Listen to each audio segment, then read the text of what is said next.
mempunyai alas dan tutup berbentuk lingkaran, yaitu alas dan tutup. Yang ketiga mempunyai 3 bidang sisi. Yang pertama sisi alas, bidang selimut, dan bidang atap. Baik, selanjutnya ada unsur tabung, yaitu unsur tabung ada 3. Yang pertama alas dan atap, yang kedua selimut, yang ketiga unsur tabung. Jadi alas dan atap yaitu sebuah tabung berbentuk lingkaran yang berada di bawah alas dan atap. Dan selanjutnya selimut tabung yaitu lengkung yang menghubungkan sisi alas dan atap. Yang selanjutnya yaitu unsur tabung yaitu berbentuk lingkaran yang merupakan potongan antara alas atap dan selimut tabung.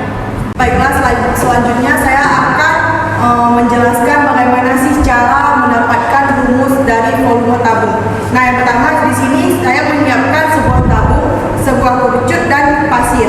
Nah, bagaimana sih cara kita mendapatkan rumus dari volume tabung? Rumus 1 volume tabung sama dengan rumus 3 volume kerucut. Pembuktiannya dengan cara pertama kita masukkan pasir terisi penuh ke dalam kerucut.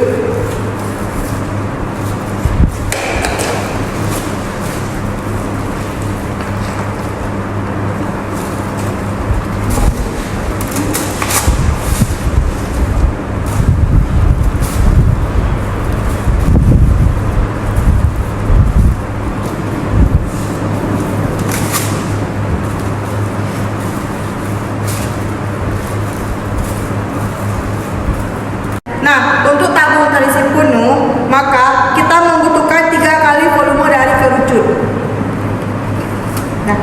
Nah, dari pembuktian tadi dapat kita simpulkan bahwa volume tabung sama dengan 3 kali volume kerucut. Volume tabung sama dengan 3. Kita tahu bahwa volume kerucut yaitu 1/3 pi r kuadrat T.